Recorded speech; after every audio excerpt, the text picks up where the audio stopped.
So hi everybody, welcome to Sunya IAS, welcome to the Forestry Test Series discussion, and today we are going to start the test number 4. So I would be hoping that you would have attempted the previous 3 tests, okay? In case you have done, and in case you want to reach out, you can directly drop me a text, okay? I've already spoken to some of you, right? So that can also be done. So here in test 4, we're going to cover paper 2B, right? Now, in paper 2B, of course, the aspects of the different acts, okay, the Biodiversity Act, for example, Wildlife Protection Act, National Forest Policies, have been covered and extensively asked in various sections. But often a neglected part, that is the forest utilization, the non-timber forest products, and even the forest economics. So I've tried to ask you a lot of questions on those areas as well. Okay, so again, in case let's say you're not very familiar with them, you can go through the discussion and you'll get to know a lot of insights related to that. Fine. And as like we've mentioned in the previous cases also, uh, these discussions are structured in such a manner so that I will be using a lot of diagrams. Everything that I draw here is to give you a very simple understanding of the concept at hand. Okay, now, and because we have limited time, so if you go through this again, watch all the questions, you'll get very good basic points, you'll get advanced application based points, you'll get a lot of examples, and possible wherever we can use a diagram. Okay, so keep noting that down. And again, this is a very high return on investment. We say in forest economics, cost benefit analysis, etc. So this is also going to serve that purpose, right? So we'll start one by one with each question. The initial questions, of course, are going to be the compulsory ones, the first 5 questions. So we talk about explain the role of biotic, abiotic components in a forest ecosystem, because here again in paper 2B you have the forest ecology. So every year we see questions on this. And discuss nutrient cycling and water relations with examples. In fact, the entire aspect of this is directly mentioned in your syllabus. So from that we have a 8-mark question. So let us try to do that. Now, those of you who have already done 1A, not a very difficult question. We already know what are the abiotic components. Try to recall. So, abiotic components, you can talk about radiation, you can talk about temperature, you can talk about wind, we can talk about precipitation, humidity, which basically relates to moisture, all these elements. Okay. The abiotic ones, even soil topography, fine. And the biotic ones can be the producers, composers, producers, decomposers, consumers, right? All these are the abiotic components. So both of them have a very important role to play, right? So of course, it will depend how well you substantiate this. Okay, I'll also explain how to do that. And then discuss nutrient cycling and water relations with example. Okay. Now, when I say nutrient cycling, we know that there are 2 types of cycles. There is the sedimentary cycle. Okay, the examples of sedimentary cycles include phosphorus cycle, and we also have gaseous cycles like carbon dioxide, nitrogen cycle, plus water relations. Okay, so in paper 1B also we've discussed extensively the role of roots, the kind of role they play, how evapotranspiration. So all of that can be, you can just infer it in your head right there, right? So when you write this answer, you have to explain the role of these components. For example, try to give examples. I'll explain this to you how you can do.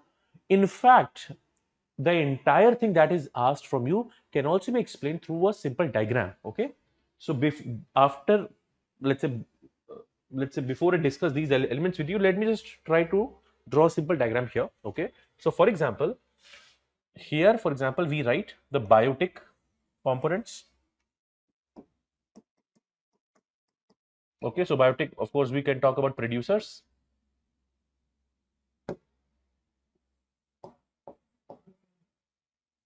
consumers,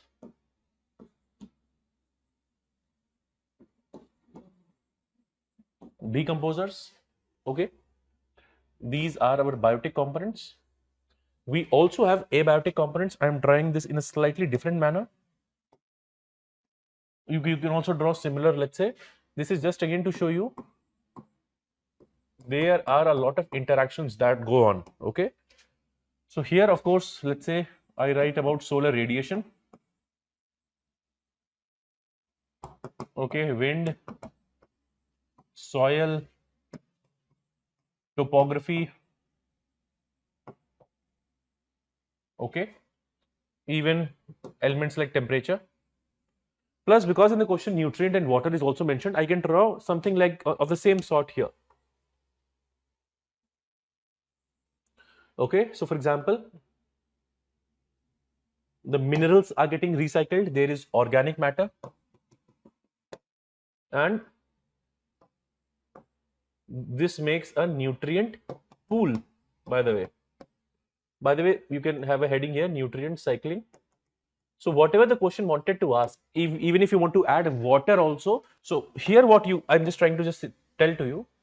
Now, producers take up solar radiation, and here also the wind is impacting them, soil impacts them, the topography impacts them, same with all these elements. Okay. For example, when decomposers, they work, they create organic matter, fine. Similarly, producers, etc., contribute to the nutrient pool. So I mean, again, this is just to show you can make a lot of connections here, right? Availability of proper temperature will mean appropriate nutrient pool. Okay, so these are all the linkages. So in a very simple way, such kind of spontaneous diagrams also you can draw in the exam hall. Now, coming back to the part here. Okay, so that is one thing that you can draw. If you are not able to draw that, what you can do additionally, mention abiotic components. Okay, and for each try to give an example. Okay, so for example, if I'm talking of the abiotic components, okay, so for example, if I talk about temperature,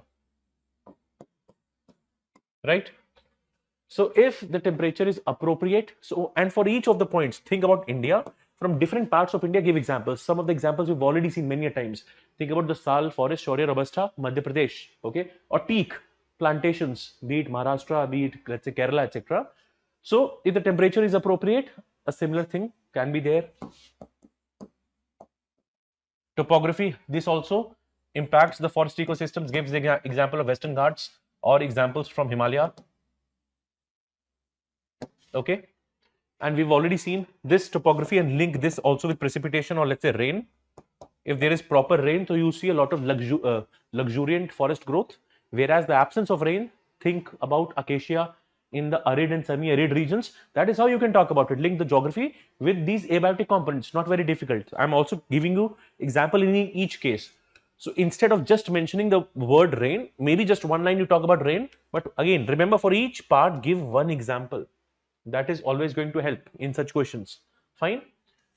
So that is how you can mention this. Okay.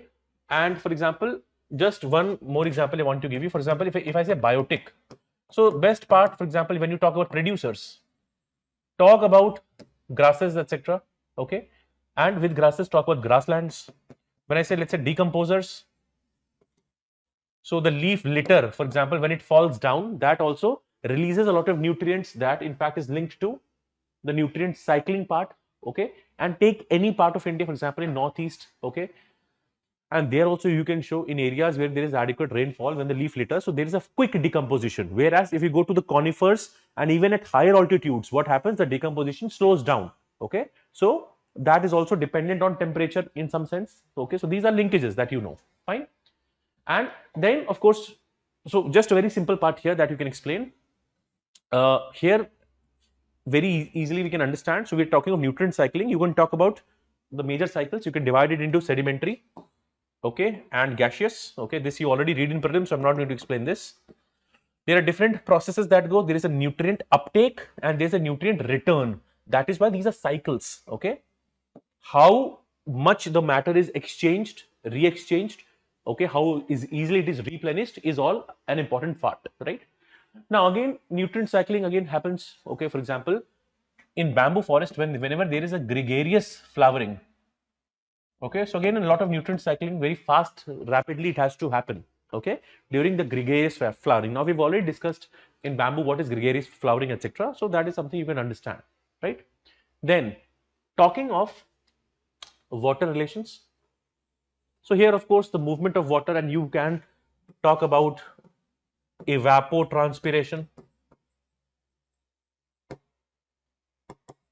Okay, the loss of water, etc., that happens.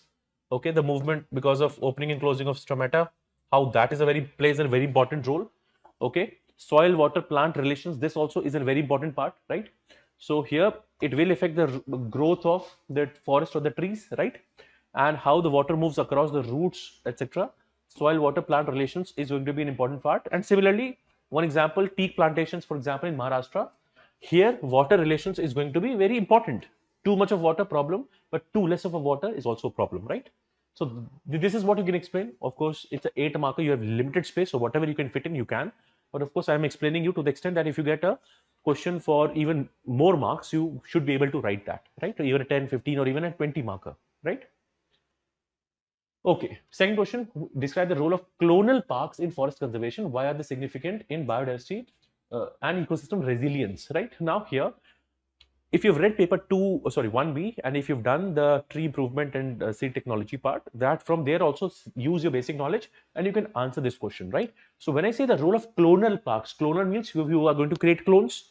Why do you want to create clones? So that you can conserve biodiversity, one, so that there is less pressure on the natural forest. Second, because of climate change, you want to have more resilience. How can we have more resilience? So resilience can be because in clonal parks, you can have plus trees with superior genotype, okay, superior germ plasm, okay, so higher, better research and monitoring, etc. happens, and you have very superior varieties, and these superior varieties are going to be very resilient towards the changes in the ecosystem. That is how you will try to engineer and design them, right?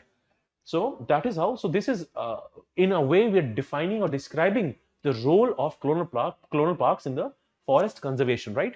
So that is very important aspect here, right? So that is how you can show it in a very simple way. In fact, this is easily going to help you remember everything in just one slide. See, when I say clonal parks, some of the keywords I'll try to use here. So again, it can, see, in clonal parks, you save a lot of genetic resources. There can be plus trees, okay? There's a germ plasm bank, okay? So here the idea is, okay, so again, like let's say the genetically superior, or even I can say the plus varieties, etc. We will try to have more copies of them. We'll save them. Okay, ensure that this genetic resources is conserved. The moment it is conserved, then of course it is an example of ex situ conservation. Again, a keyword that we can use. This will promote genetic diversity. Plus, if you have, these are clonal parks, ex situ conservation. So again, more research and development can happen here, right? Which again is going to promote ex situ conservation, right? Further, what is the application? Now, if research and development keeps on happening, you can have even more tree improvement. Okay, this of course can happen. Now, I'll give you more examples. For example, if I talk about the Forest Research Institute, Dehradun. Okay, we also have another forest, let's say, research and genetic training institute, which is in Coimbatore. Okay, so all these kind of activities happen there, right? Similarly, we have for even for sandalwood and even for certain other specific varieties, even for bamboo, etc. There are certain clonal parks in various parts. Let's say in Kerala, there are tea clonal parks, etc. What is the idea? You want to conserve them. Why? You have to have tree improvement. In the lectures on tree improvement, in even in test discussion, we have seen that why tree improvement is very crucial. Okay.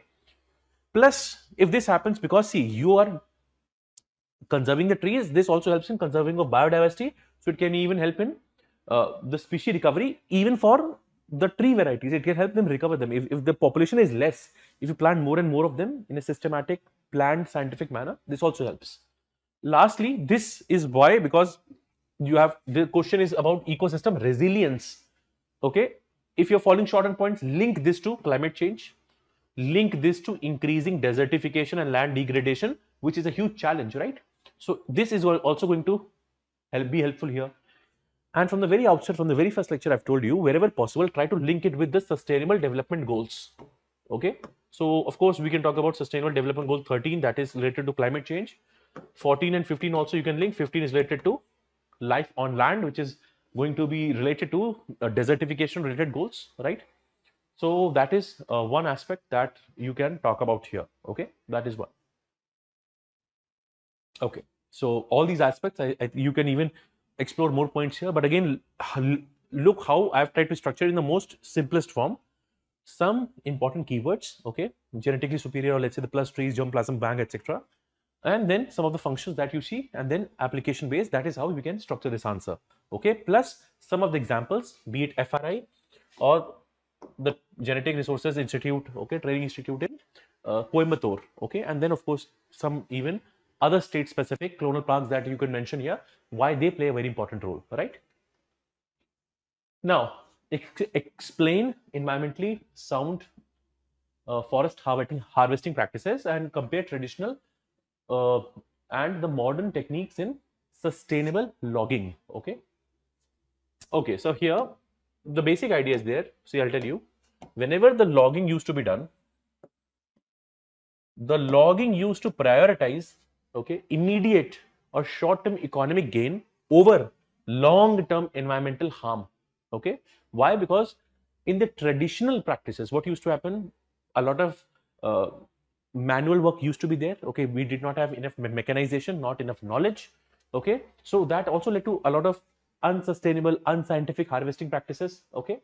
So what is an environmentally sound harvesting practice wherein you balance both. You balance the economic aspect also, but you also balance the environmental aspect. Okay. So when you have to explain here, just mention what are the important attributes, and here also the comparison with the environmentally unsustainable practice should be there. Okay. So that is the first thing that you should know, right? So I think this you can easily explain, not very difficult, what these are. Okay. And in the next part, I'll tell you what terms and techniques that you can add here. That is one. Second, when you have to compare traditional and modern, you can tell what it entails. For example, in traditional, we'll use a lot of manual work, we'll use a lot of animals, whereas in case of modern techniques, there is a lot of mechanization that is used. Okay. A very simple way to show this: traditional methods, so a lot of manual felling happens. Okay. Of course, manual felling cannot be accurate. It may be unsustainable. Okay. So whatever exactly you want to cut, you may not be able to cut it. A lot of animal extraction is there. So of course, lives, the animals are also harmed in the process, but at the same time, it may lead to a lot of overgrazing. Okay. And other, let's say, harms. We use a lot of simple tools, which again may not be very they may be effort intensive, but they may not be very economic and environmentally sustainable. Okay. These are the issues that we generally hope. But what are we doing in modern methods? So you have mechanized felling. Okay. Very precise and specific. Okay. Cable extractions are there. Okay. So that is also better, because again machines can be used, and we use advanced equipments. Okay. So that also helps. Now there are some keywords and terms that you can also want to know here. So what things can be done? Okay. So here in this case, okay, just a second here. Right. So I'm now going to talk about the modern techniques. What are the things that are done? You may not remember everything, but remember few of the things here. One, going for selective harvesting, very important. Again, if we go for clear felling, when we go for the entire set of operations, it is very unsustainable in nature. Whereas if we go for selective harvesting, okay, so again, for example, instead of clear cutting, you will selectively remove very specific trees based on certain criteria. Okay. So this will help the structure, the stand quality, and the diversity, right? Number one. Now this is a keyword you have to remember. Okay. Try to use it as much as possible. This is something that I also teach in the foundation classes also, right? Reduced impact logging. Okay. The name also tells you that while the logging is done, the impact is reduced. Okay. So that we want to maximize the economic cost, but at the same time minimize the environmental harm. Okay. So here, minimize the damage to trees, soil, and water resources. So here what is done, this is slightly technical, and we want to make our answers better. So this is helpful, right? So careful planning of these skid trails and road networks. Okay. So here also, if these are carefully planned, so the impact or the damage on the road, etc., will be very less. Then directional felling to minimize damage to surrounding trees. Okay. So again, many times that happens whenever felling is done. When you read about felling, the first thing that you read is the principles related to felling. What should be the cut, at what angle, what should be direction, wind speed, etc., season of cutting, etc. So here also direction one has to understand, so that again the impact can be minimized. Then cutting the climbers that are there, vines, before harvesting. Otherwise, there is a collateral damage. You also lose out on this. Okay.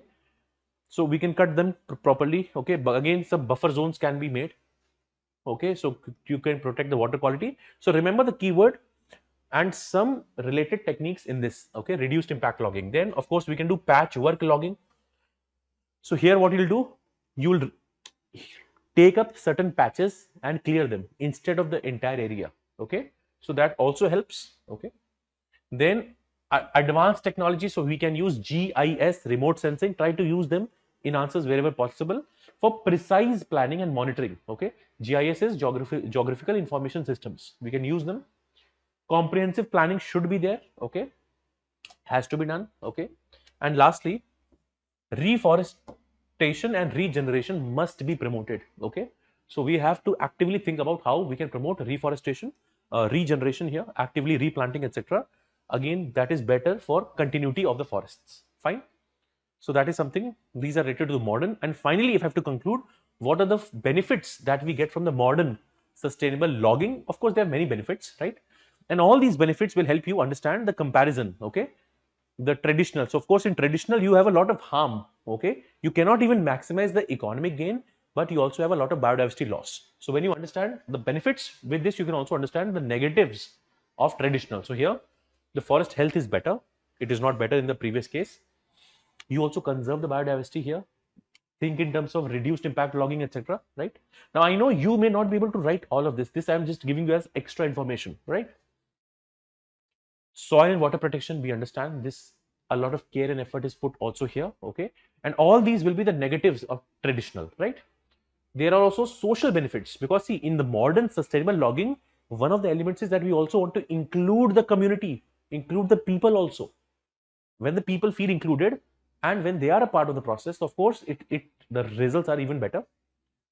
You think of economic sustainability as well. Okay, so economic sustainability also plays a very important role, right? Then even carbon sequestration. So again, you will be better carbon sinks can be made here. Okay, so economic sustainability will be more in these practices, modern sustainable logging.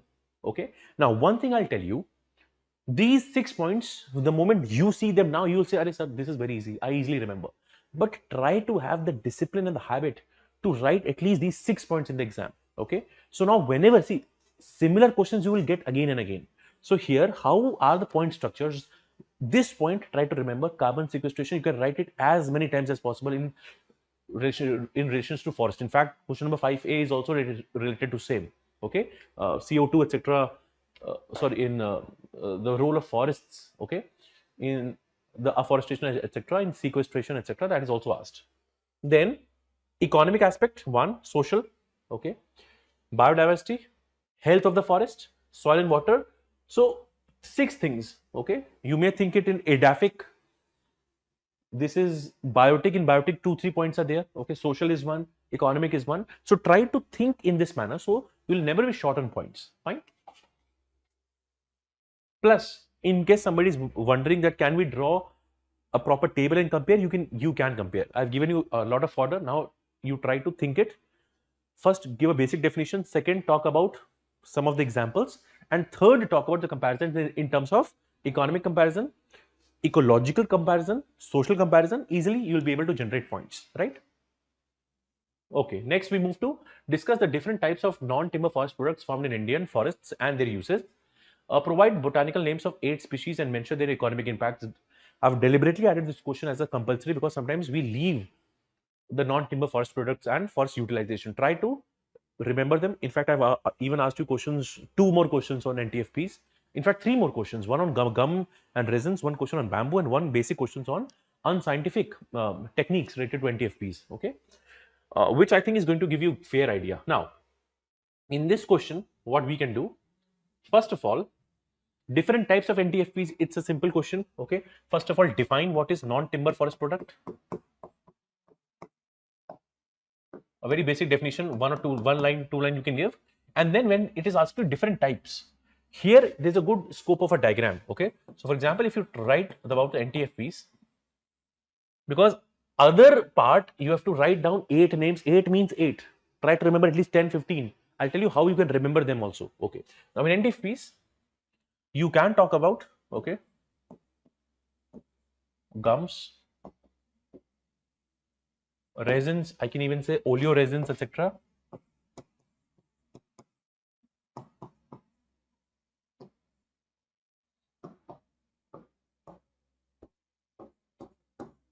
The bamboo, cane fibers, flosses, leaf oils, okay, so on and so forth. You can even add more. Now, how can you remember them? For each of them, for example, for gums, for resins, try to remember certain species, okay. Okay, and in fact, I think I've also not written here, but again, there are even other classifications that you can do. For example, when we talk about the medicinal ones, okay, there is also a question on the Ayurveda, okay, Unani. Though there also I'll tell you some important varieties here, okay, that can be used. These are all the non-timber forest products, for example, right? So there are many examples that you'll see across. Fine. So here, for each of them, for example, for bamboo, some bambusa, okay, related species. Similarly, for gums, resins, fibers, etc., leaf oils. For example, for leaf oil, I can tell you there's a citronella oil. Okay. Similarly, there are oils even extracted from neem, that is Azadi Rakta indica oils. That is also, there is a lemongrass oil, by the way, okay, which is also non-timber forest product. So for each of them, there is a lot of point. And the same part, what are their uses? Okay, so they will have uses in traditional medicine, in Ayurveda, Unani, etc. They will also uses in pharmaceuticals. So here also, if I have to give examples, for example, I can give example of turmeric. Okay, I'll tell you the scientific name in coming slides. Okay, similarly, let's say ashwagandha. These are used in traditional medicines. Other examples, formulations that are used in modern medicines that we can talk about. Okay, and similarly, when we say their uses, so again, bamboo, etc. Again, the uses for handling, for transportation, for so many different parts, for packaging, leaf oils again have there a lot other benefits, etc. All these things can be highlighted. Okay, and then of course the second part, uh, the other 8 names here, some of the names are very popular, some of you may also know. In case you do not know, again we will understand. Okay, Terminalia chebula is haritiki. Haritiki is again used in a lot of Ayurvedic formulations and medicines. Okay, it is used in Ayurvedic, it is used in tanning, etc. Okay, found in central and northern India. Amla, Emblica, officinalis, again medicine, in food and cosmetics, it's a huge industry, right? In processing units in UP and MP, that is there. Mahua, you may have heard about it, Maduka indica, right? Its flowers and seeds are used. It's used also as a food, as an oil, and even in local beverages. Okay, so that is something we already know. In central India, Mahua, Maduka indica. Okay, one of the bambus is one of the species of bamboo. Okay, what we use here is the culms and the shoot. Okay, can be used in construction, crafts, foods, etc. For handicraft in industry, northeast, etc. We use them, right? We have this Pterocarpus marsupium, for example. Its bark or the hardwood is used. It's used in diabetic treatment. Okay, even for timber, etc. It is being used. Another similar variety, similar to the amla here, is an Indian gooseberry. This is known as Philanthus emblica. Okay, so again, this is used in food products. It's again used in medicine. Okay, just one example more, right? The Indian bay leaf, from the name you can tell, Cinnamonum, similar to cinnamon. Okay, Cinnamonum tamala. So the leaves and barks, etc. These are used. Okay, spice, medicine, etc. Finally, the long pepper we also know. So this is Piper longum. Okay, found various to be spices or medicines. These are used. Okay, again, I'm not telling you these are the only names. There are many NTFPs that you read about. Okay, prepare NTFPs which are used in medicine. Okay, very important. In Ayurveda, prepare a list. In Ayurveda, I'll tell you when I talk about it. Similar list prepare for fibers, flosses, gums, resins. At least few examples you should know. Okay, for example, I say gum arabica or some acacia Senegal species that are used here, right? So that is how you can prepare. Okay, in fact, I've done this very extensively in the foundation classes. Those of you who are already part of it, you would have known we've used so many mnemonics and codes to remember this. Okay, so that is also going to be of help. Now, discuss the impact of air pollution on forest ecosystems and suggest effective mitigation measure. A similar question of pollution can also be asked in paper 1B, but the same topic is also there in paper 2B, so prepare accordingly. Okay. Now here, this kind of a question, of course, most of you would be knowing certain points to write about, right?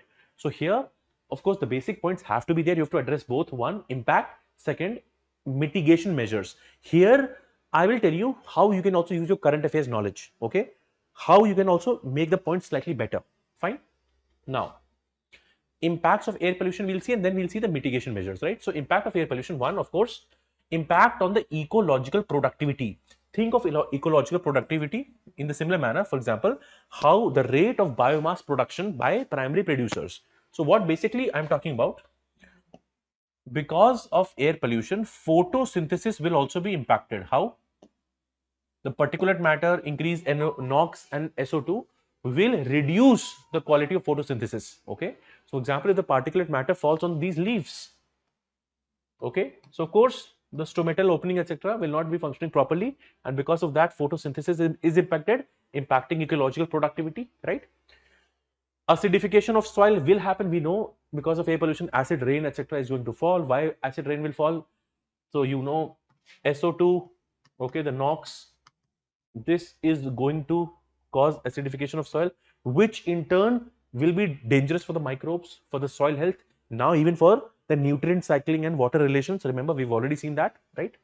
Disruption of plant microbe interactions, again an extension of this point. So write about, in your answer, write about mycorrhiza, because many times questions on mycorrhiza have been asked. Okay, so those relations will be getting hampered for sure because of this.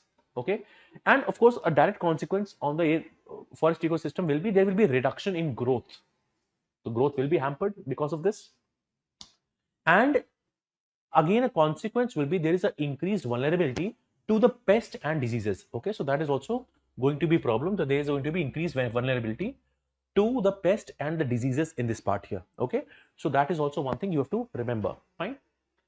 Now, what can we do about it? So there are many things that you can do. So here one by one we'll see what are the mitigation measures. Okay, so one is, of course, one, try to reduce the emission sources.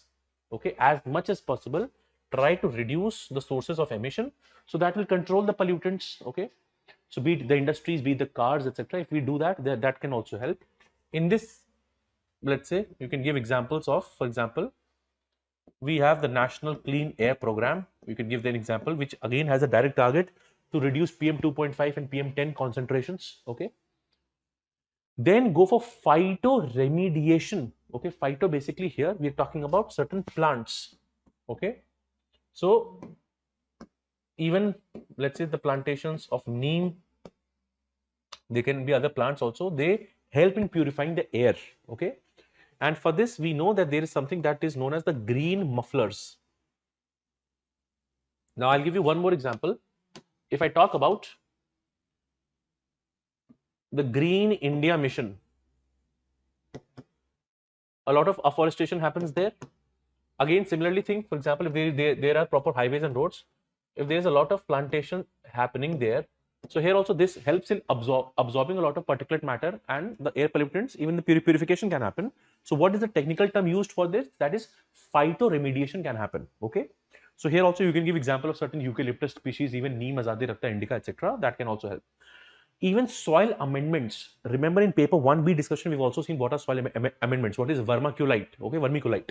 Soil amendments are very helpful. Okay, soil amendments are going to be helpful in certain ways. One,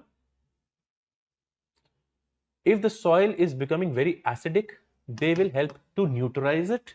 And second, they will increase the buffering capacity of soil. Okay, you can give the example of vermiculite, or let's say addition of lime or gypsum, for example, that also helps. Then another thing that you can do, and this is something again right from forestry we're borrowing with, promoting mixed plantations. We already know that monoculture, okay, or single kind of plantations are not useful. Okay, so here as much as possible care should be taken to ensure that we promote mixed plantations, right? So that would also help. Then creation of buffer zones. Okay, again a very simple diagram, I'll tell you what can be done for buffer zones. Okay, this is a proper forest ecosystem. There is an industrial area. Okay, in the industrial area there are pollutants released, SO2, NOx, etc. Okay, so if there is a this forest ecosystem, in that there is a buffer zone. So buffer zone will reduce the pollutant entry into the forest. Very simple diagram. This directly you can draw in the exam. And again, I'm telling you, easy diagrams also will fetch you marks. Fine. And lastly, awareness of the community. So one, this will help in reduction. Okay, plus they will also play an active role in conservation of the already existing forests. Fine. So in this way, we can suggest some effective measures.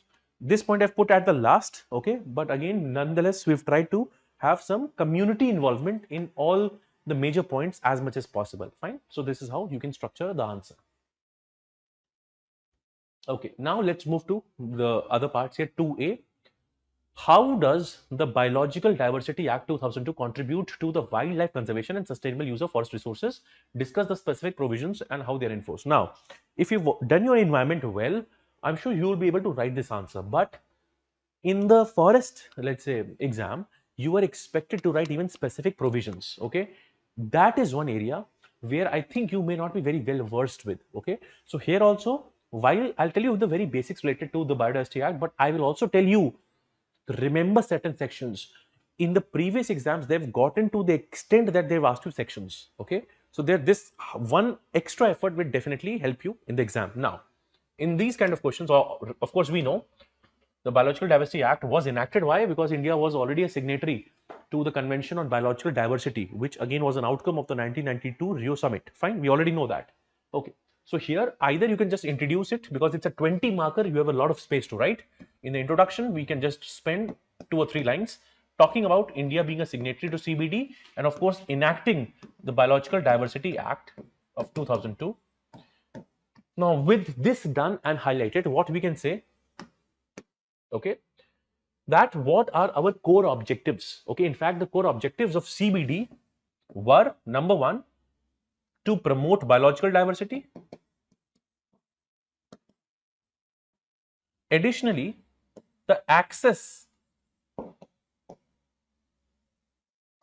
and conservation, 3 things it spoke about.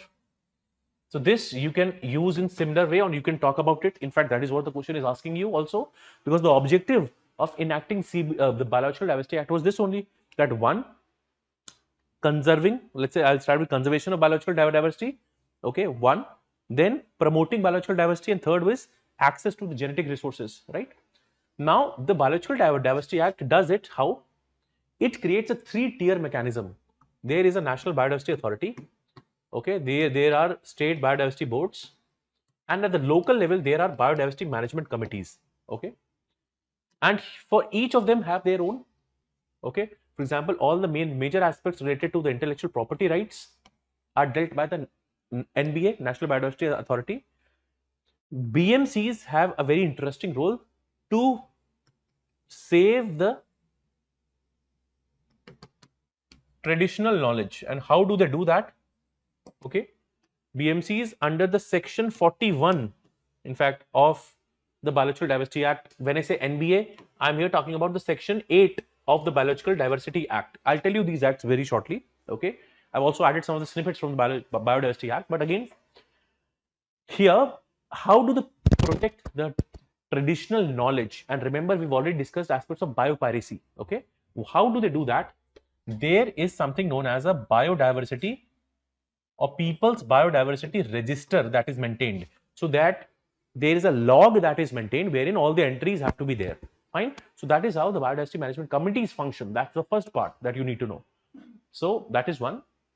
Under section 41 they are created, and similar role is also played at the state level by the state biodiversity boards. Okay, and then of course at the national level you have the National Biodiversity Authority. Fine. If you know the structure, of course that also helps. Fine. So now let's say talk about more specific provisions. That is what the question is asking you, right? This, for example, are some of the snapshots that I've also added from the act. You don't have to read that. Okay, whatever I'm telling you here is more than sufficient. Okay, to answer the question, right? For example, here the snapshot tells you regulation of access to biological diversity. That is again mentioned in section 3. Okay, certain persons cannot, certain persons not to undertake biodiversity related activities without the approval of National Biodiversity Authority. Similarly, the National Biodiversity Authority is dealt with in detail in chapter 3. Okay, and starting from section 8. Okay, in fact, and then there are other sections also, right? Now, this is what you ultimately need to remember. Okay, and here also your first point, first, let's say, idea should be to understand the point. Second should be, if possible, try to remember certain exam sections. For example, in my prelims environment classes also, whenever I talk about BMCs, biological, biodiversity management committees, I always mention section 41. So for me, it's very natural to remember it. So maybe you've heard me saying a couple of times. You may also remember. So 2, 3 at least remember. Okay, section 8, National Biodiversity Authority, and section 41, for example, you can remember. Let's see other ones. Now, first thing, they talk about conservation of biological resources. Very important. Okay, that is the main aim of the act, to conserve the biological diversity. Okay, by preventing over exploitation. Right. There is a section 36 that mandates that central government develop national strategies and programs for biodiversity conservation covering wildlife and these important ecosystems, right? That is there. Second is sustainable use of biodiversity or sustainable use of biological resources. Equally important point, right? So here, what is the provision? So there is a section 7, right? It mandates prior intimation for accessing these resources for commercial purposes, right? Especially for foreign companies. Now, when you read this act, or in general, you get to know that, for example, foreign companies, if they have to do anything related to the traditional knowledge or from India, they have to take the mandatory approval from the National Biodiversity Authority. So here, the section mandates prior intimation, okay, and that also helps so that the resources that are present with us are not exploited unsustainably, right? Third, protection of traditional knowledge and community rights. Very important point. So indigenous communities, okay, the local communities, the knowledge that they have related to biodiversity, okay, sometimes can be exploited, which you know is known as biopiracy, if they are not given due credit for it. Okay, so here, for example, we have section 21, which outlines mechanisms to prevent unauthorized use of traditional knowledge. Okay, benefit sharing, etc., is mandated. Okay, if any commercial activity entity profits from such knowledge. Okay, creation of BMCs, creation of biodiversity management committees. Okay, now here, of course, I've talked about it. It helps in maintaining people biodiversity register. Okay, the act mandates the formation of BMCs at the local level to promote sustainable practices in communities. Okay, so we are talking about a section 41. Okay, so that always helps to remember the section. Okay, regulating access to genetic resources. So here again, I just showed you section 3 requires any person or organization intending to uh, access the genetic resources for research or commercial purposes to seek the approval of NBA. We just saw that. Okay, section 3, how this is being done, right? And lastly, promoting ex situ and in situ, both types of conservation have to be promoted, right? So here both things are going to be done at a very proper level to ensure this, right? So that is all I think you need to know in this question, right? And what can you do extra? Of course, you can create simple diagrams, 3-tier structure. Okay, in the 3-tier structure, show them properly. Okay, so if you have to draw something like this, okay, what you can do, for example, if you write about the Biodiversity Act and just how to present it, because again, so here you can talk about objectives. The 3 objectives, remember: one, uh, conservation of biological diversity; second is sustainable use of biodiversity; and third is access to the resources or genetic resources, proper access. That is one. Second thing you can also tell is the 3-tier structure.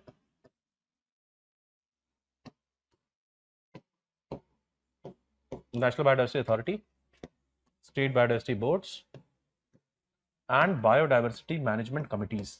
Okay, something of this sort can always be helpful, right? So that is also specific provisions and how they are enforced. In how they are enforced, basically for all of them. Okay, be it NBA, for the violations, for example, how it is enforced, because there is a prior information or prior consent that has to be taken. If that is not taken, so there are proper penal provisions that are mentioned. Okay, so that is how the enforcement part actually happens. So again, this is something that you can now and you can write a decent answer here in this particular aspect. Okay. Next part, discuss or describe the different methods of forest fire management. Okay, See, if we can also expect a broader question on forest fires. If there's a question on forest fires, of course, what you should know the some recent instances of forest fire. Number one, second, how and why is it happening so much, and third will be the aspects of uh, management of forest fire, right? So here directly I'm talking about the forest fire management. So no issues. So this is even more micro. You can understand it, and we'll also see the comparing the economic and environmental cost. Fine. So here we'll just have an idea here, right? Now there are different ways to answer this question. Here, of course, we'll talk about controlled fire, right? Which is again something helpful. Now here I've tried to segregate this answer. Okay. So the moment I show you the next slide, you'll also have a very good clarity on how to understand such topics, right? So some students have a habit of only dumping or just writing points 1, 2, 3, 4, 5, 6, right? You can do that, of course, if you don't remember. But for questions that you already know, a question on forest fire is very likely to be asked.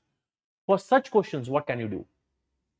Prevention, detection, control. Okay. So you can mention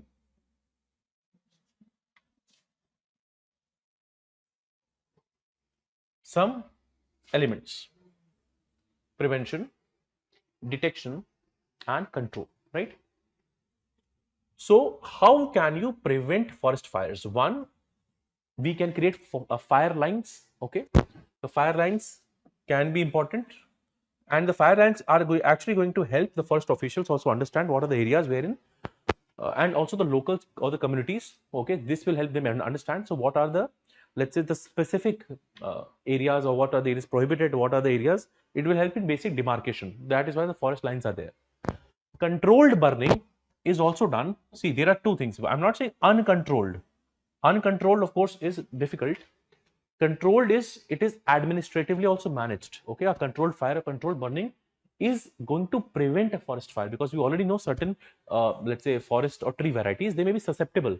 Okay, so if you do, or just controlled burning will, the ones which are prone to catch fire, they will be eliminated, and this will prevent the other entire forest from getting or catching fire, right? That is one. Now this is very important point: detection, prevention, detection, control. A very good framework to write. Detection, you can have traditional methods, fire watch towers. Okay, again, for watch towers, of course, they are there to detect, or ground patrolling. Of course, ground patrolling has its own limitations. Maybe the temperatures are not good, or the terrain is very hostile, or maybe attacks by certain wild animals. So we can also resort to satellite monitoring and thermal sensor. Although in thermal sensor, cost can be a factor. Okay, satellite monitoring, think about this MODIS. Okay, this is something we can think about. How can you again control it? If the fire spreads, you can go for ground operations, and you can also go for aerial operations. In aerial operations, one can also be, you can monitor them, and then how to control them, right? So first you have to understand, this is how you can present your answer, right? Different methods of forest fire. Again, this is how you can talk about it. These are the major heads.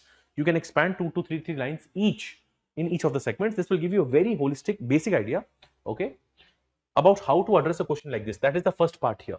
Now the question also says, compare the economic and the environmental cost. Okay, so nobody's asking you how much rupees per hectare, etc. If you know, excellent. But here a very simple way you can show. See, whenever you're asked an economic cost, remember the very first, I've told you in the very first, let's say, test discussion, there is a ecosystem services provided by forests. So if you want to calculate the economic value of it, so there are certain ways in which we can do that. In the same way, if there's a forest fire, it will cause a lot of damage. So there will be direct cost, there will be indirect cost. Okay. What is the indirect? First of all, what is the direct cost? Okay. So you will put money on, let's say, prevention. And if the forest fire spreads, on suppression, that is a cost you have to bear. One.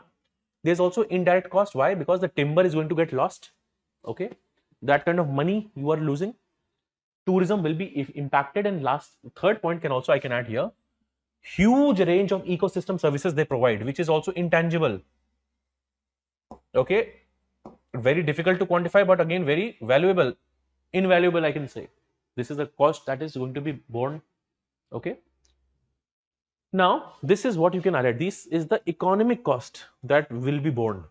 Similarly, environmental cost is also there. This I've also bifurcated into immediate and long term, right? So again, when you read like this and when you know the points, you will be able to write a very, let's say, good answer in this manner, right? So what is the immediate impact?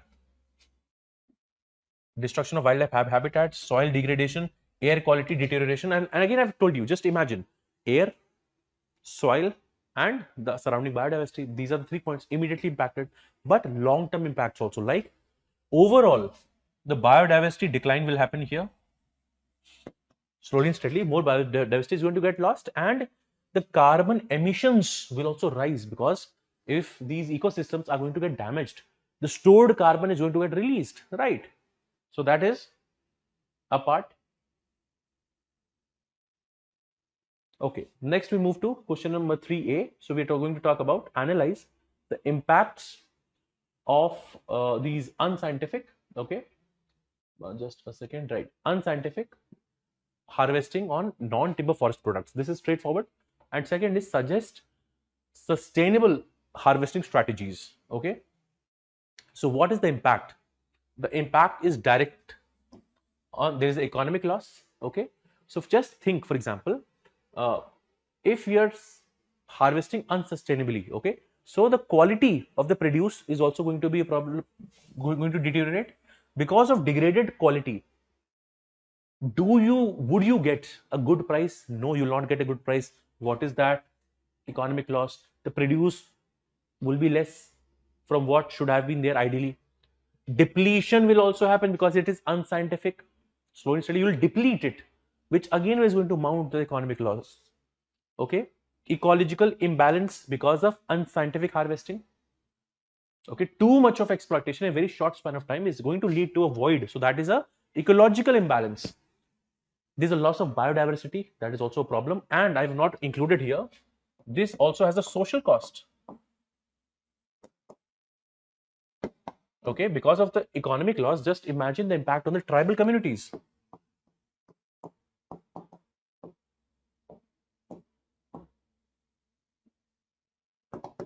which is also a problem, right? So that is one. So there's a loss of biodiversity, there's an ecological imbalance, depletion of non-timber forest resources, deterioration of quality, okay, social cost, economic losses, many things or many problems are going to occur because of this, right? So that is one. Suggest sustainable harvesting strategies, okay.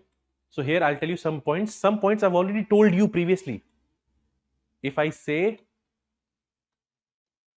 some points you can borrow, selective, RIL, patchwork, etc. But some more points I'll tell you so that you'll never be short on points here. Okay, so here just see the keyword selective harvesting. I've also told you, so don't worry in that. Okay, now here I've also added some more examples. So example selective. So you have implement species specific harvesting techniques in case of Safed Musli. Okay, that is Chlorophytum borevillianum, that is in Madhya Pradesh. Leaving one or two roots along with the disc in the soil allows natural regeneration.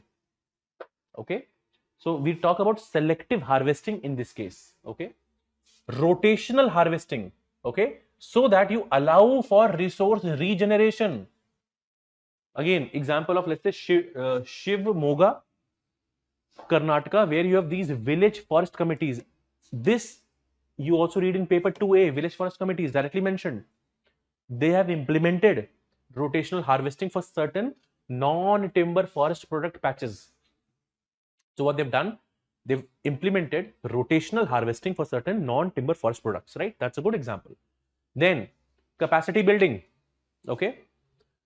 So what is there? So again, a lot of we can train communities in sustainable harvesting. So here, Madhya Pradesh State Minor Forest Produce Federation, what they've done, they've provided training to collectors on sustainable and non-destructive harvesting methods. Okay, again a good point. Community-based management, right? So you can involve the local communities. We can talk about JFM initiatives in various states. Okay, if you know your state, which is, if it is leading, we've seen examples in Tamil Nadu, Odisha, Kerala. We can give examples there, right? JFM. So again, community-based management can also be there, because see, ultimately sustainable harvesting, right? Selective, rotational, try to remember capacity building, then scientific resource management assessment. Okay, because the problem was unscientific harvesting. So if we are doing the scientific resource assessments, of course that is helpful, right? Conduct regular surveys to determine sustainable harvest levels. Okay, we have to conduct proper surveys, that will help, right? Now, in Periyar Tiger Reserve, scientific assessment of non-timber forest resources has helped in developing sustainable harvesting quotas. That will is there. Okay, value addition processing, if that is also happening, so again a lot of let's say excesses or a lot of problems can be reduced, right? And it will reduce the pressure on raw material collection. Here also same, Madhya Pradesh, the state minor forest produce, okay, federation, it facilitates small entrepreneurship through micro credit for value addition through for these NTFPs, okay, value addition and processing. Certification systems. Now, certification systems, why are they important? So for example, if we have to buy a certain variety, okay, if we know, for example, when we go out, we get a BIS hallmark for the gold jewelry, etc. Similarly for the forests, many times you may buy a furniture, you may not know the exact quality, how good is that, right? So here this helps if there is a proper quality. Okay, so voluntary certification systems, etc., can happen for, let's say, medicinal plant produce by the Quality Council of India. Okay, it would promote sustainable harvesting practices, right? That is there. Gender sensitive approaches, I've added the gender or the social dimension here also. Okay, so that would also help. Okay, women's active participation in forests, okay, it contributes to more. And we've always, be it historically or traditionally, we can say women have been more closer to the forest. In fact, the very famous movements, be it Chipko movement, etc. So here we have seen how women leadership, okay, and the women involvement played a huge role. Okay, so the gender dimension to the forest management cannot be ignored in this case. Okay, that is why we also had a similar question on the gender issues in JFM, joint forest management, right? So keep that also in mind. Okay, discuss the objectives and methods of wood seasoning. Okay, how does proper seasoning improve wood durability and suitability for different industrial applications? Okay, now here of course if we're going for wood seasoning, why would we go for it? First question, we will go for it, one, to reduce the moisture. Okay, seasoning again for a better economic return. If the wood is properly seasoned, the movement of the wood, okay, will be better, which means the better logistical, or let's say the transport and handling will be better. Okay, so all these things, so whatever defects are there, etc., they can be removed. Okay, so that is helpful, number one. Okay, in methods, I'll just tell you the name of the methods. Of course, if you've done the topic well, you would already know. Okay, so that you should know. And third part is, how does this seasoning improve the wood durability and suitability for different industrial applications, right? So one by one we'll have a look at. Now, what are the objectives? Reduce the moisture content, that is very important. Moisture is going to, more moisture is never good. Okay, it is going to cause a lot of diseases, so we want to reduce the moisture content. Plus, if the moisture content is reduced, the weight is less. If the weight is less, the transport handling always becomes easier, simple, right? You also want to increase the durability, the strength. The better it is, for even for different construction furniture applications, it is better. Second, it sells better in the market. Okay, enhance the dimensional stability. Yes, try to use these keywords in your answers. You want to reduce weight as well, this is linked to first point. Okay, then boost the aesthetic value. Okay, so for example, if the timber, etc., if the wood is very well seasoned, it looks very well. Aesthetic value is also linked to the market price. Okay, which is why, for example, if we go for timber, teak, so here better grading. That is why, remember, right from the better grading seeds and the better produce, and finally, if the seasoning is also proper, that is why, and that will get better market price. Okay, so that is there. Improve workability. Workability basically means in which all applications it can be used. Now, if the wood is not properly seasoned, it basically will lead to defects, which means it cannot be used directly in your appliances. So the people who are buying it would have to again spend some time and effort to use them. Maybe use some chemical solvents, maybe used some more manual labor. So again, why? So we want to improve the workability. Okay, of, so all these are let's say some of the main objectives that we understand here. Okay, So that is something that you will of course keep in mind, okay, that what are the main objectives in this particular manner, right? Now, what are the methods of wood seasoning? So again, some of the important points I've mentioned. You can have air seasoning, there can be kiln seasoning, okay, we can have a boiling method here, okay, chemical seasoning can also happen, of course, right? And you also have solar seasoning, okay. So here, of course, the question, you don't have to mention every detail about it, just a couple of points that you generally read you have to mention. I've just mentioned the methods. I'm expecting that you would know just a couple of basic details here, because again, you don't have to prepare these in a lot of detail, okay. In fact, wood in how to the different solvents that are used in wood preservation, for that I would expect you to read in more detail, because that has been more frequently asked, okay. You can mention the methods like this, because the question is very clear in what it's asking. One, objectives, methods, we've discussed it, and then last part is we'll talk about the benefits of wood seasoning basically. Although the question says how does it improve the durability and suitability, which ultimately means that when you properly season it, how is it useful or applicable in other domains, right?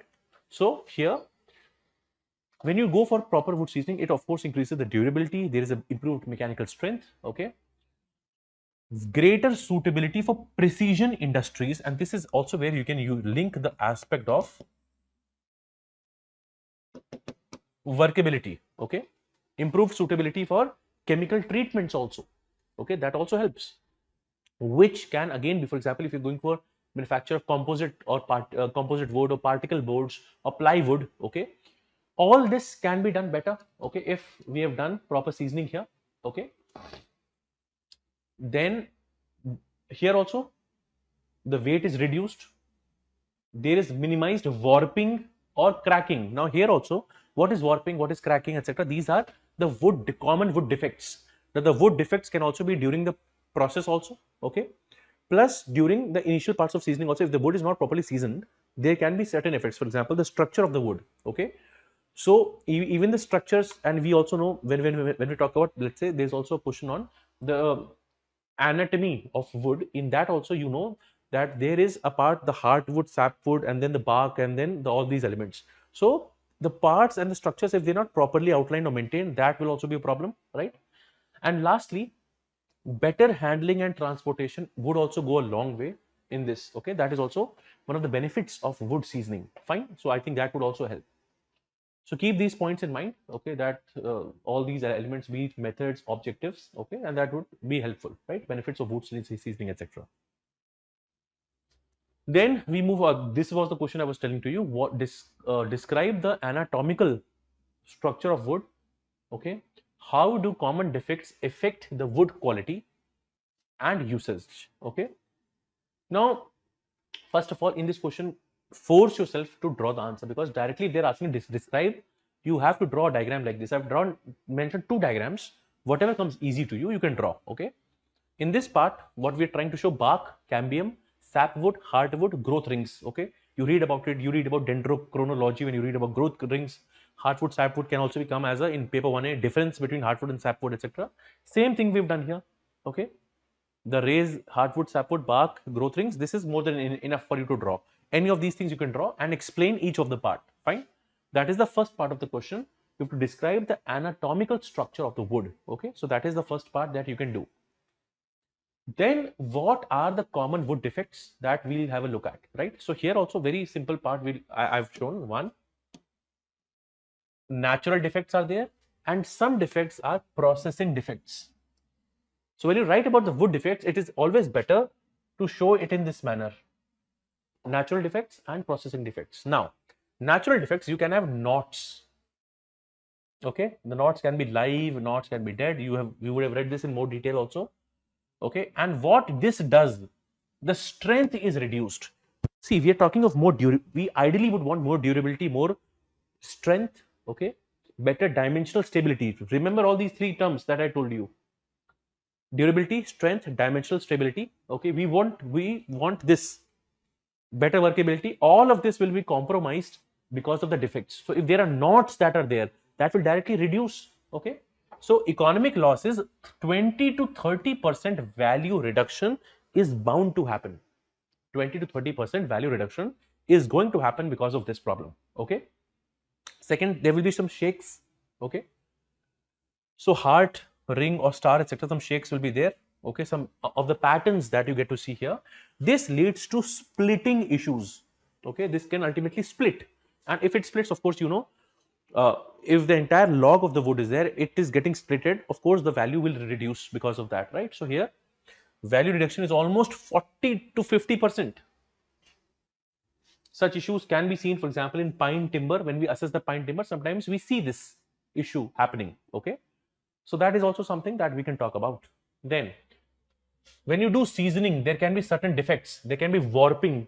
The term I used in the previous part, warping, cracking, these are seasoning defects. So if seasoning is done proper, you would not see certain defects. If you don't see those defects, the durability will be better, right? Okay, so in fact, these two questions, the understanding of this goes hand in hand, right? Right. So prevention, etc., takes a lot of money. Okay. So in the kiln, etc., why are we doing the drying? Because you want to reduce the moisture to prevent such seasoning defects. Okay. If the seasoning is not done properly, these defects are bound to happen, right? So kiln drying protocols have to ensure that these seasoning defects, etc., don't materialize or don't show up. There are also certain manufacturing defects. So there can be machine burns, okay, torn grain, etc. If the grain size is also not proper, then again more issues can come up, right? So this is how we have talked about the common wood defects. Okay, so that is something that you'll have to keep in mind. Okay, that what are the common wood defects, etc. That is something that you should keep in mind. Okay. Okay, so how they affect the wood quality and the usage of it. Of course, we've talked about how that impacts the value reduction, the issues in timber, and you can link it to marketing, the grading, okay, the aesthetic appeal. You can add certain points to what I've already explained and discussed with you. Okay, so that would also perhaps add more points to what we've, let's say, discussed so far, right? So that is one. Now we go to question, let me see if this was question number 3C. Okay, this was 3C, this was 3. Okay, and 3A. Okay, 3A was this NTFPs. The next question was wood seasoning. Okay, and then 3C was, okay, and right. So now we talk about, discuss the role of joint forest management and community involvement in forest conservation. Okay. Now, forest conservation is also a topic. By the way, this topic you also read in paper 1B. Okay, so if you have that knowledge, at least this question will be easier because this is directly A, 15 marks. Okay, and what are the challenges in implementing JFM? So here also there are many things that we'll talk about one by one. Fine. So there are many things to discuss. Now, define what is JFM.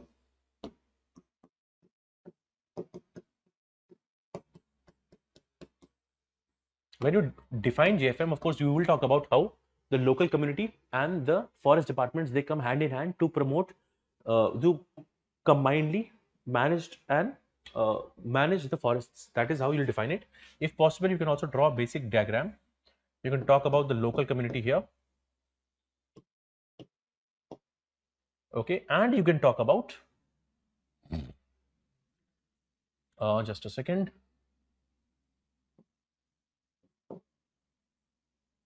Okay, forest officials, the combination and in fact the intersection here, this is what we refer to as the joint forest management. Okay, that is something we can do. Now, second thing that you can also talk about, do mention National Forest Policy 1988 advocating the use of joint forest management. Okay, that is how we'll introduce this.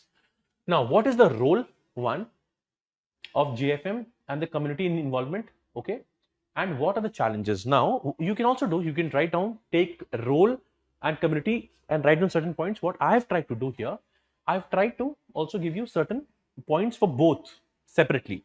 So role I've segregated for JFM 1.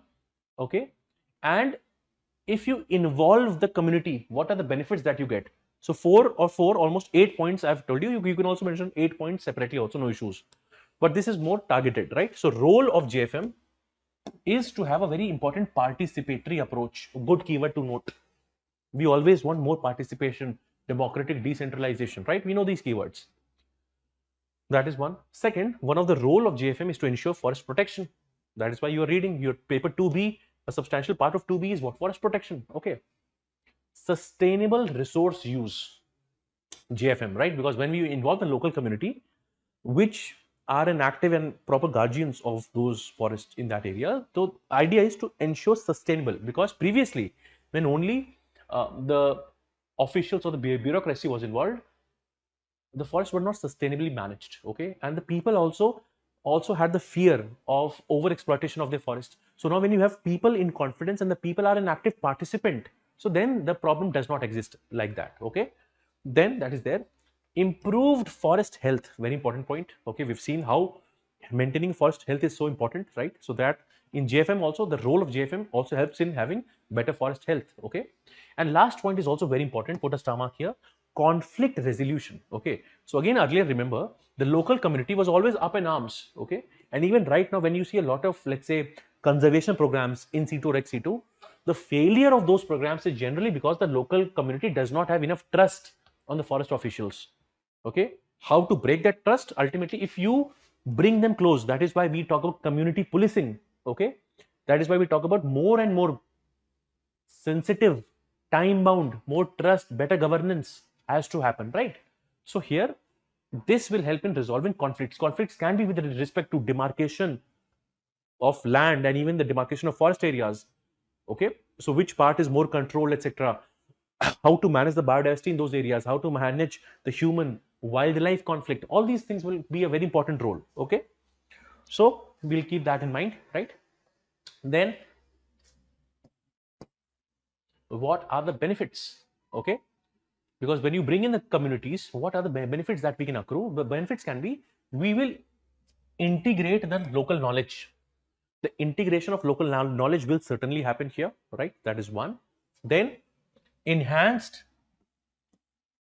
livelihood opportunities, right? So there will be opportunities for better livelihood opportunities will be there, right? There will be cost effective management, okay, and conservation of biodiversity. With these points you can give examples. For example, we can give examples of certain communities. Talk about, let's say, Garos or the Khasis. Okay, we can even mention, for example, the Eagle Nest Wildlife Sanctuary. Okay, where we have these the Bugun. Okay, Bugun Leo Chichla. Okay, and in the Bugun village, the community helps in conserving of the bird. Okay, the overall name is this Bugun Leo Chichla, right? That is biodiversity. How can biodiversity conservation happen? Think about hornbills. Okay, think about other species, right? So integration of local knowledge, very important. Think about Western Ghats, other areas wherein the particularly vulnerable tribal groups, they play a very important part, right? Enhanced livelihood opportunities, etc. So all these are very important points, okay, for us to remember. Then, but the main thing is, what are the challenges? I've given a lot of points. Some of the points you already know in GS also, but again, this is a very good recap of just having all these points in one area. Okay, that whenever, for example, you have to think that what are the challenges, for example, with respect to the JFM, Joint Forest Management, right? So just try to see this once, and again, most of the points that you should know, you would be able to know here. Okay, so here, one by one, if I were to just outline the points to you, one, of course, there is a power imbalance. Okay, so power imbalance between, of course, the forest officials versus the community. So communities don't have enough power. So directly there is a power imbalance. And whenever there's a power imbalance, if the people don't feel similar, so again, such an exercise would not be very fruitful. That's one issue. Second, issues are there with respect to benefit sharing. Okay. Now, whenever I use the word benefit sharing, also keep in mind Convention on Biological Diversity, also keep in mind Biodiversity Act. Okay. Both of them talk about how the traditional knowledge must be preserved. But there have been issues, okay, that the benefit sharing has been contested. Okay, and there have been many challenges in this regard. Okay, which again is a point of contention that one can always talk about. Then the legal and tenurial basically means the tenure. Okay, so in many cases, what has happened? Okay, uh, whenever JFM programs have been established, okay, so they have been done through administrative orders. And let's say the local or the village forest protection committees, they have not been taken into the full confidence, and many times they have not been given full voice. And when these laws or orders or administrative orders are passed, So these committees don't have proper tenure security. Okay, that is an issue. So they don't have legal or tenurial security. I'm talking about the village forest committees. Okay, in general, right? Because again, this again ties to the part there's a power imbalance. Even if the people have their protection committees for JFM, they don't have enough powers. There are issues of benefit sharing, and lastly, the legal and the tenure. They don't have the tenure security of that sort. Then one major issue, of course, is the lack of capacity and resources on at both ends. Okay, the training is not many times not adequate.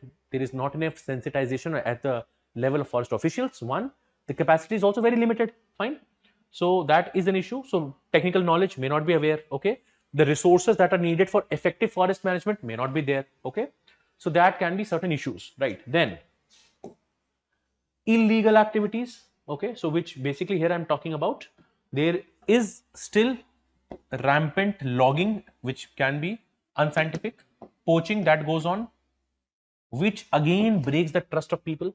Okay, which can again undermine the conservation efforts. That is also an issue. There are marketing challenges that are still there.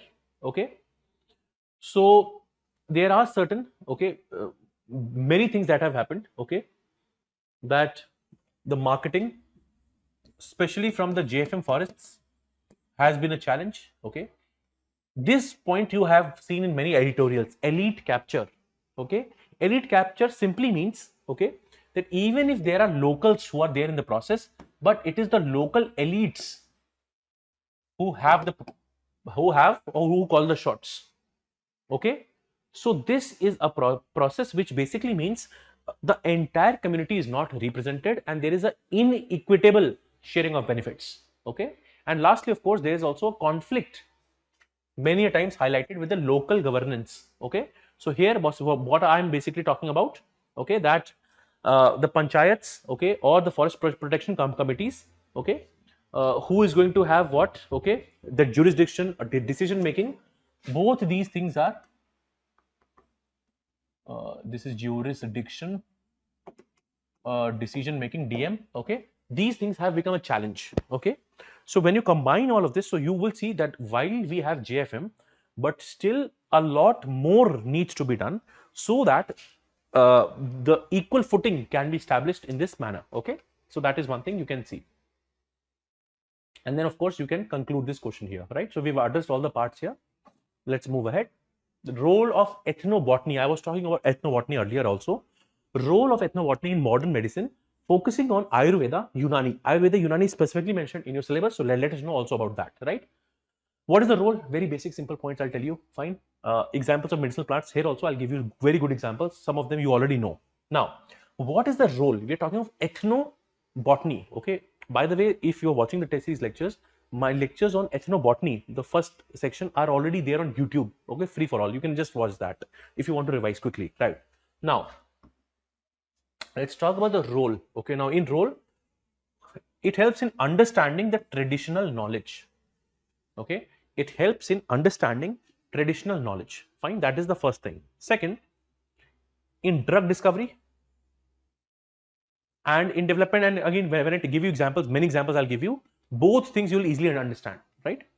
In drug discovery, okay, so now for example, let's talk about traditional knowledge. Okay, let's talk about, let's say, ashwagandha or turmeric, etc. So they have been used since a long time to treat a lot of ailments. So when you understand that, that always helps. One, drug discovery, development, here also more and more new, let's say, antibacterial, anti-inflammatory ailments, we get to know formulations that can be used. Okay, that is being used now, especially if I say after COVID.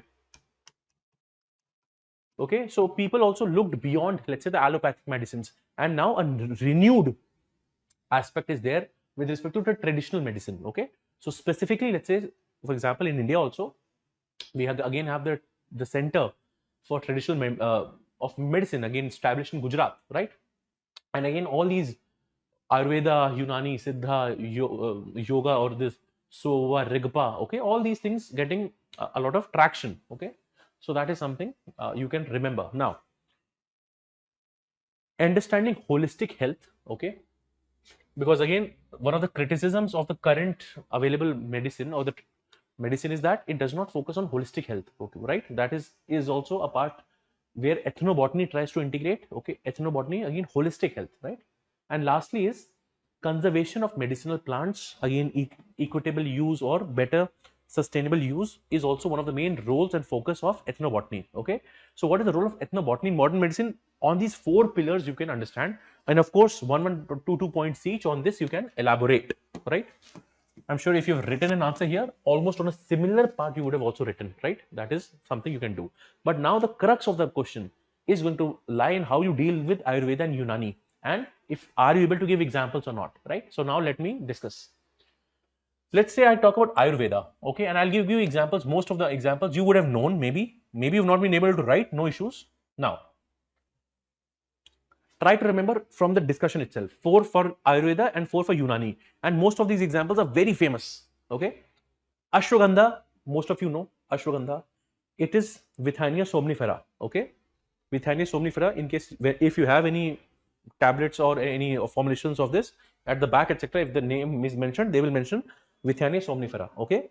It is an adaptogen. What is an adaptogen? It reduces stress, boosts immunity, enhances stamina, again helps support mental health, stress reduction, physical endurance. That is why ashwagandha is very famous. Then turmeric, okay, again a very important. Sometimes we use turmeric, we mix it with the milk and also in most of the, let's say, food items. Why? It is anti-inflammatory, right? So anti-inflammatory, antioxidant, treat wounds, etc. So again, the, let's say, it is being used in that also. Skin disorders, inflammation, right? Skin care, dietary supplements, anti-inflammatory, arthritis, turmeric is used. Neem, we all know, okay. Azadi Rakta indica. So neem leaves, they are also antibacterial, okay. Purify blood, antibacterial, skin infections, okay. And neem is there in so many products, okay. A lot of creams say that we have neem in it, okay.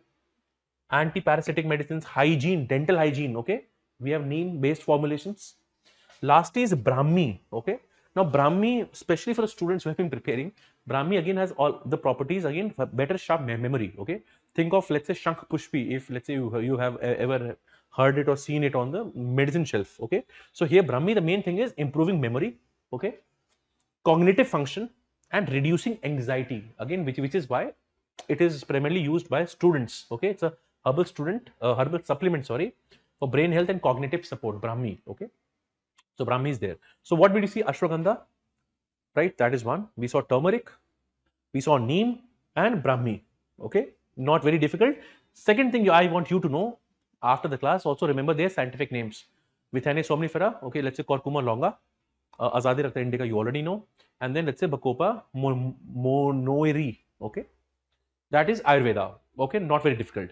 Similarly for Unani, I'll tell you, for example, Hina, okay, the kind of dyes that are used.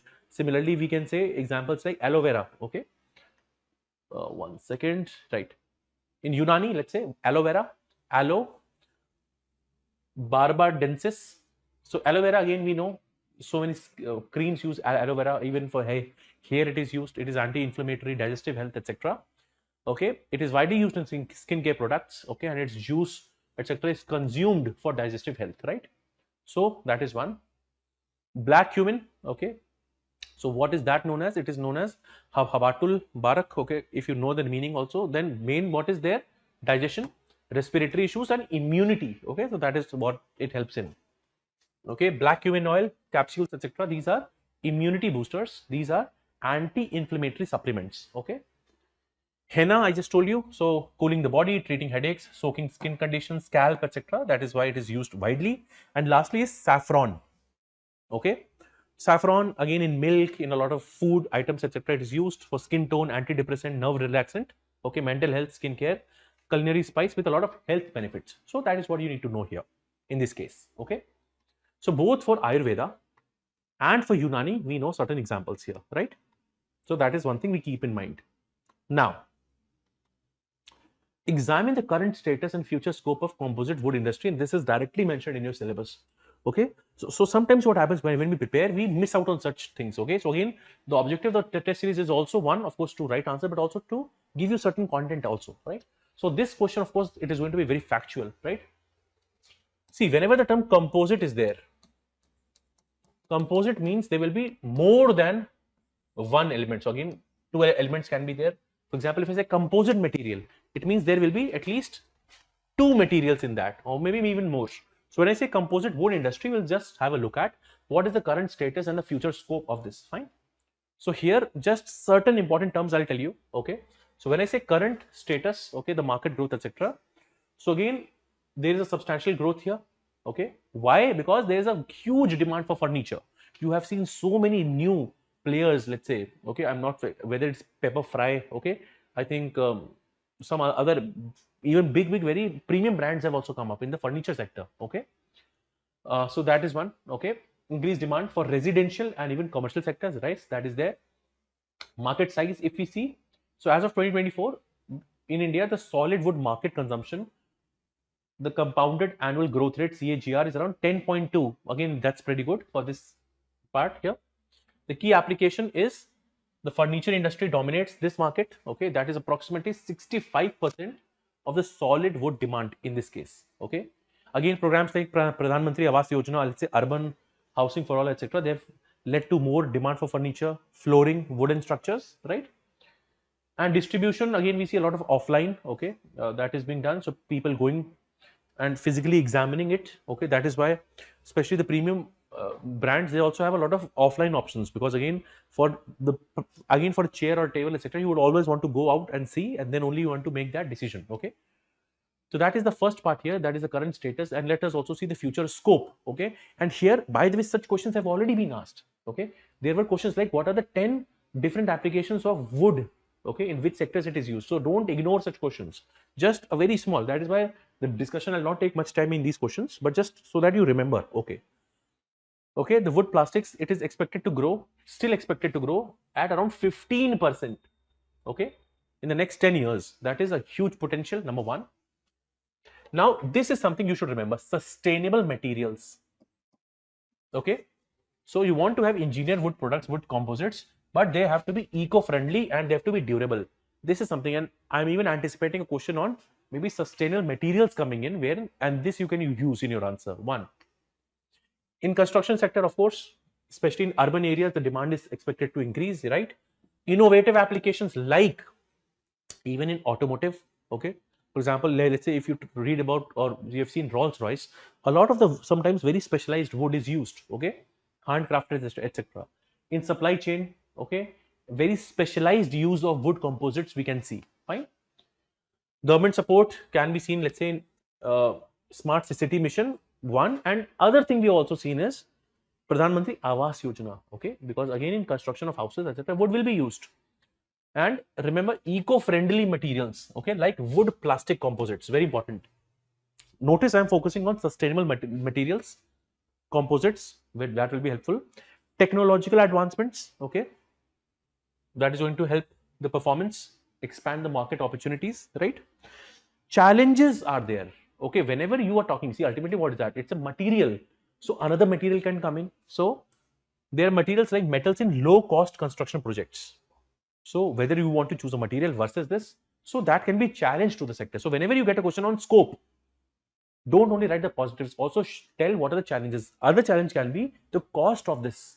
Okay, because of the cost, maybe it is only the urban sector which is want to be, because again the consumers are always, especially in India, they are very price sensitive. Okay, any small changes in price and they will not be let's say totally into this, right? So that is one. Then market segments. Okay, so again, let's say polyethylene based wood composites, they are dominating it. Okay, but we are also, there are many things, let's say polypropylene based. So again, we are seeing wood plastic composites, okay, as a sector. Okay, so within that, polyethylene or even polypropylene, these are certain examples of things that we can talk about. Okay, so that is one. Okay,